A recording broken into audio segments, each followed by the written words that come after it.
Hola amigos, ¿cómo están ustedes? Vamos a hablar un poquito de lo que es la festividad de Purim. Purim, este video no pude transmitir en vivo en el grupo. Ya no aparece en el grupo la, la, la opción de poder transmitir en vivo. Aparece algo que dice Reel, fotos, y aparece sala, que es como para que se manda la invitación y que puedan participar ahí en vivo, como tipo Zoom o algo así. Por eso grabo este video para ustedes. Si tienen preguntas, si tienen comentarios acerca de la festividad de Purim, dudas, háganmelo saber. Vamos a platicar ahorita un poquito, no es mucho, sobre la festividad de Purim. ¿Qué es Purim? Para empezar. Bueno, Purim es una festividad muy alegre, ¿sí? Que celebra el pueblo judío actualmente. Y esta festividad relata la salvación de los judíos de una amenaza que tuvieron, de una amenaza de masacre durante el periodo persa, que fue entre los años 539 al 330 antes de la era común. En ese periodo estaba el imperio persa y ocurrió esta historia, ¿sí?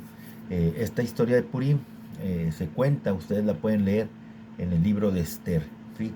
Y cuya heroína, lógicamente, se llama Esther, desempeña el papel principal en la salvación de su pueblo. Esta historia de Purim, este, la historia de Purim está en este libro que les digo, en el libro de Esther. Y este libro forma parte de los Ketubim, ¿sí? Ketubim, que traducido quiere decir escritos, que es la tercera sección del Tanaj o la Biblia hebrea, ¿sí? Si bien los orígenes de Purim parecen claros en el libro de Esther, los historiadores, ustedes saben, los historiadores siempre han buscado en vano algún tipo de corroboración extrabíblica de los eventos de la historia. Ustedes saben que los historiadores siempre tratan de corroborar lo que se platica y lo que se cuenta en la Biblia, ¿no? Lo que se narra en la Biblia, para corroborar si es cierto o no es cierto lo que ahí se narra. Un resumen de la historia de Purim. Yo los invito a que lean el libro de Esther en su Biblia, en su Humash, ¿sí? El rey Ashgaverosh, o Asuero, como se le traduce, él destrona a la reina Basti, que era su esposa. Y esto a petición, porque él la manda llamar, ¿sí? Para que todos los invitados que estaban ahí en una fiesta que él estaba ofreciendo la vieran, porque dice narra el libro de Esther que era una mujer muy hermosa, y ella se negó a ir a presentarse ante los invitados del rey, ¿sí? Y el rey pregunta que qué se puede hacer con la reina, y le dan el consejo de desterrarla, ¿no? Otros comentaristas dicen que la mandó matar, etcétera, etcétera. Eh, a raíz de esto se organiza un tipo de concurso, ¿no? Un concurso de belleza, podríamos decirlo. Y aquí es llevada Esther, eh, y ella es coronada reina, ¿sí? Después de ganar este concurso de belleza. Mordejai, que es primo de Esther, Mordejai descubre un complot para matar al rey, y lo informa de este complot.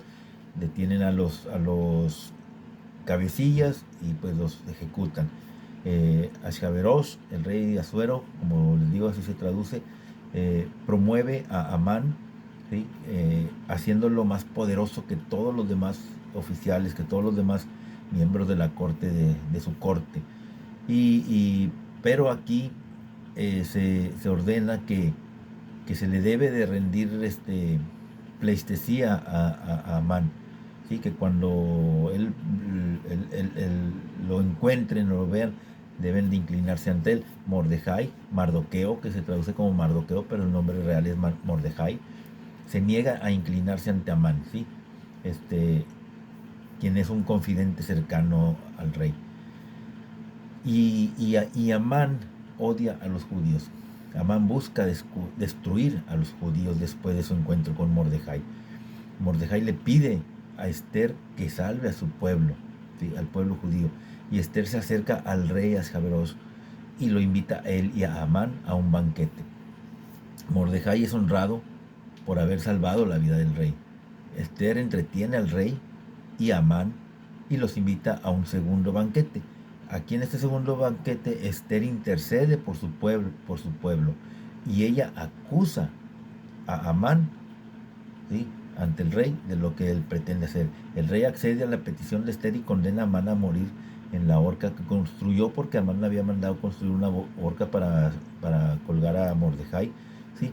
Y se emite un decreto, ¿sí?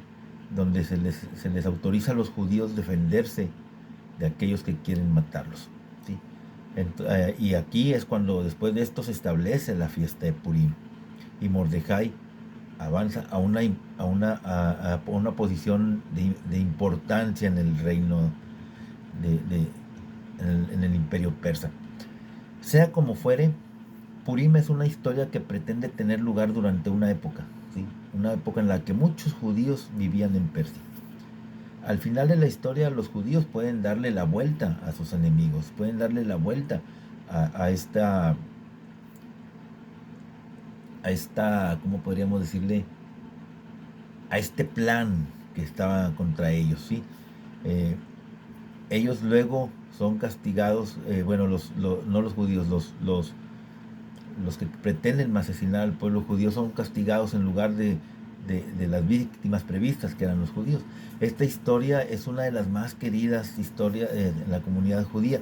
¿Por qué? Porque le da una esperanza a una minoría, ¿sí? Que vive en una cultura mayoritariamente, muchas veces hostil hasta la fecha. Hasta la fecha en muchos lugares no quieren a los judíos. De ahí el antisemitismo, el antijudaísmo, los ataques, las agresiones a los judíos. El Masechet Megilá, pergamino, que es un tratado talmúdico dedicado a la celebración de Purim, el rabino Akiva declara que el libro de Esther es de inspiración divina, ¿sí? Y algunos comentaristas creen que esto fue lo que finalmente condujo a que el libro de Esther fuera incluido en la Biblia hebrea, ¿sí? En el Tanaj. Y a pesar de la omisión del nombre de Dios, porque aquí en este libro de Esther no se pronuncia nunca, ni se hace referencia nunca a Dios, aún así, el libro, dice el rabino Akiva, que es de inspiración divina y es incluido en el Tanaj, ¿sí? En la sección de los Ketubim, de los escritos. Las versiones griegas de Esther, ¿sí? Cuando fueron traducidas del hebreo al griego, contienen adiciones, como todas las traducciones que se hacen de la Biblia contienen adiciones, se le agrega algo, incluido el nombre de Dios cuando no aparece en el original hebreo, ¿sí? Entonces, eso es Purim. Pero ¿cómo se celebra Purim? ¿Sí? Purim, a diferencia de otras festividades como Pesaj, que después vamos a celebrar también, Purim es una festividad comunitaria por excelencia, donde participa todo el pueblo.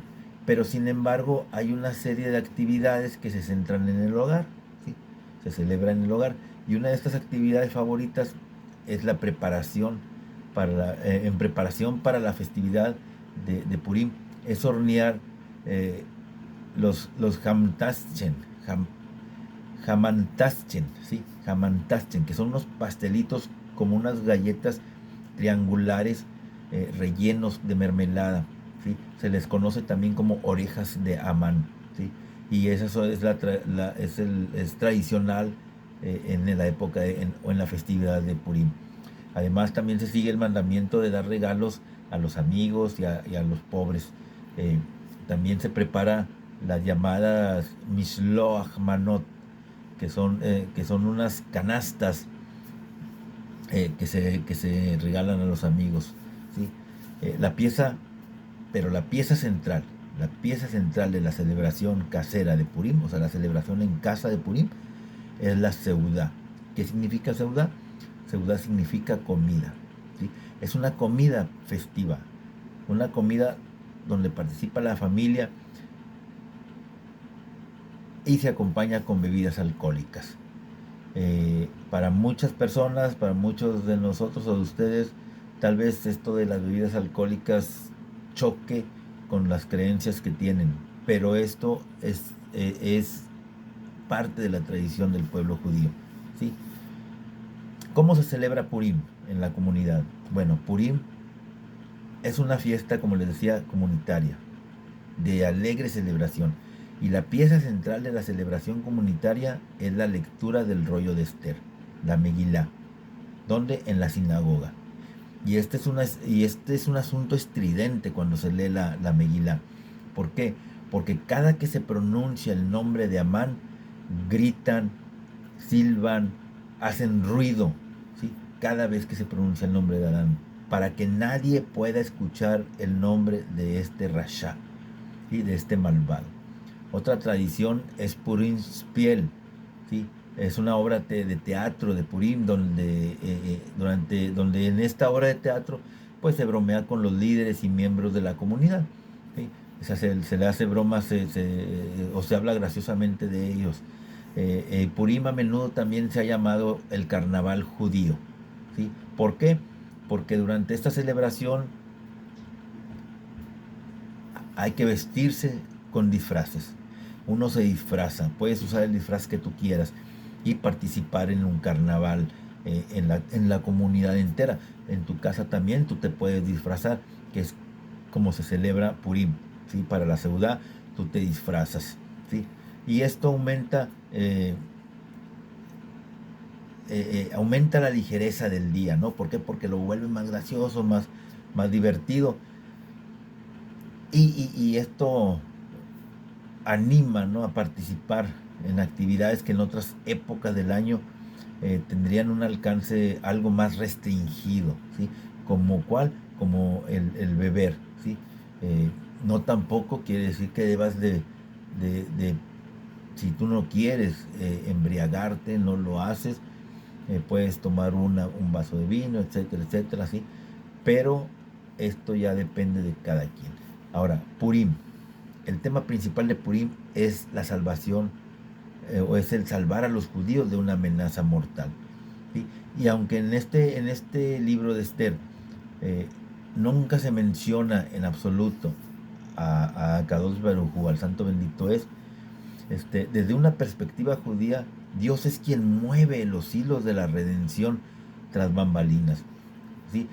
Dios, como siempre, es el que maneja todo para la salvación de su pueblo.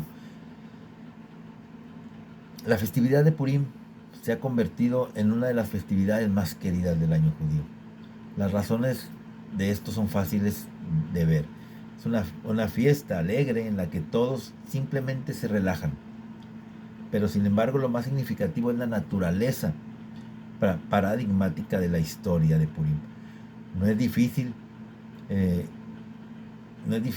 ver cómo una historia en la que una pequeña y amenazada comunidad judía en el exilio logra triunfar sobre sus enemigos, ¿sí? Y esto demuestra ser una imagen poderosa para una comunidad en la diáspora, una comunidad en el exilio, ¿sí? Y que ha enfrentado a lo largo de los siglos amenazas de muchas fuentes diferentes. Recordemos el Holocausto, los pogroms en diferentes países, la, la, la obligatoriedad del pueblo en España por parte de los reyes hacia los judíos o de la Iglesia católica hacia los judíos, de convertirse al cristianismo y de adoptar nombres cristianos y dejar de lado sus nombres judíos. La historia de Purim ofrece la esperanza de que no importa cuán malas sean las circunstancias, las cosas saldrán bien al final. Esther es una declaración clásica de antisemitismo y quizás sea la primera declaración escrita en cualquier lugar. ¿Por qué? Porque se lee en Esther 3:8 se lee: entonces Amán dijo al rey Ashverosh: hay un pueblo esparcido y disperso entre los otros pueblos en todas las provincias de tu reino, cuyas leyes son diferentes de las de cualquier otro pueblo, y que no obedecen las leyes del rey, y no está en el interés de su majestad tolerarlos. ¿Sí? Aquí Amán está discriminando al pueblo, al pueblo judío. ¿Sí? Amán le dice al rey que debido a que los judíos son diferentes, deben de ser castigados. ¿Sí? Son sospechosos de no obedecer al rey. Y luego miente para agravar el delito. ¿Por qué? Porque ciertamente los judíos siguieron las leyes de la tierra de Persia, ¿no? Desafortunadamente este tipo de razonamiento siempre ha tenido una y otra vez a lo largo de la historia del pueblo judío, ha sido, mejor dicho, la justificación injustificada de la persecución de los judíos. Siempre se ha mentido en contra de los judíos. Recordemos el Holocausto. Vean el video del Holocausto, los videos del Holocausto, de cómo pasaban las cosas para culpar a los judíos de diferentes cosas. El nombre de Dios no se menciona en todo el libro de Esther. Esta omisión existe a pesar de que a lo largo de toda la Biblia la intervención de Dios está siempre presente. Mordejai, sin embargo, hace una referencia indirecta a Dios cuando habla con Esther acerca de que intervenga y se presente ante el rey para ayudar al pueblo judío. En Esther capítulo 4, verso 13 y 14 dice: si guardas silencio en esta crisis, el alivio y la liberación vendrán a los judíos de otro lado, ¿sí? Mientras que tú y la casa de tu padre perecerán. Y quién sabe, tal vez hayas alcanzado esta posición real para ayudar al pueblo en una crisis así.